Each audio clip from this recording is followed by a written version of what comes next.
Swimming à plat ventre.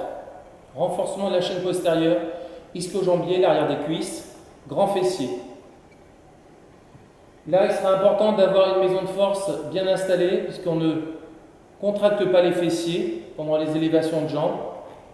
Justement, c'est le piège. Si vous contractez les fessiers, si vous serrez les fesses, ça veut dire vous compensez, ça veut dire vous allez relâcher le périnée ou le transverse.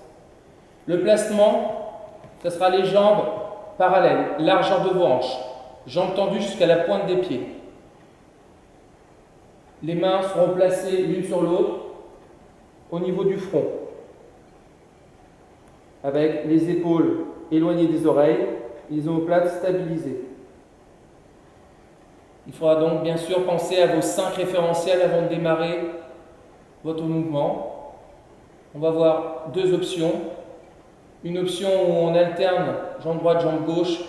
On prend le temps d'inspirer au départ, on expire dans l'élévation de jambes, on inspire quand on repose, on expire, on lève, on inspire, on descend. Et sur l'option 2, un travail plus dynamique où on fera une inspiration sur 2 mouvements et une expiration sur 2 mouvements également.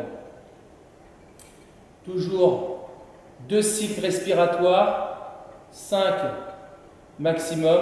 Lorsqu'on est en mouvement alterné, ça vous fait donc 4 mouvements en alternant, 10 maximum, bien sûr.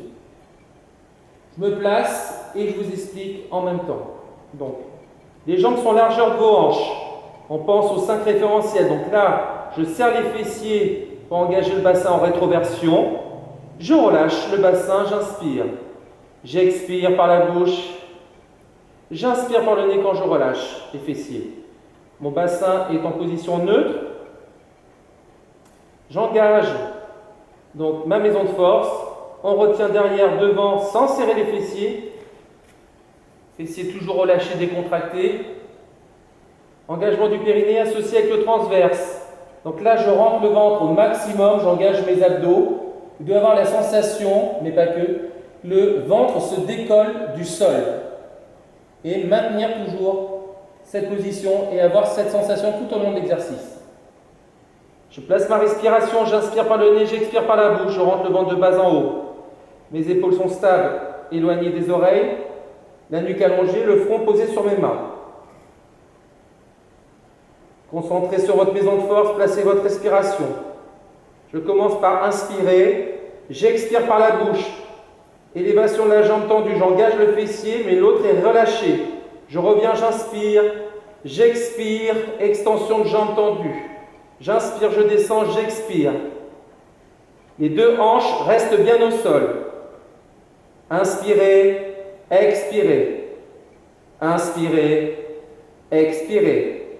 Évitez de bouger le bassin, d'accord? Il faut rester bien stable. C'était l'option 1. Option 2. Regardez bien. J'inspire, je lève la première jambe. Je bouge la deuxième en même temps. J'expire, j'inspire. J'expire, j'inspire. J'expire, j'inspire. J'expire, j'inspire. J'expire, j'inspire. J'expire, j'inspire. Je repose une jambe, puis l'autre.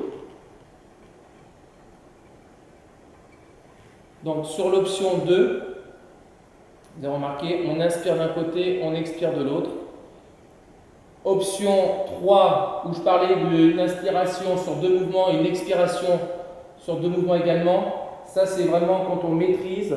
Je vous fais la démonstration. Donc, c'est j'inspire, j'expire. Inspire, 2 mouvements, expire, 2 battements. Inspire, expire. Inspire, expire. Inspire, expire. Inspire, expire. Je repose une jambe après l'autre. Ne pas confondre engager les fessiers et serrer les fesses. On ne serre pas les fesses, on ne compense pas. On engage les fessiers en levant les jambes tendues, en extension de hanche. C'était le swimming à plat ventre.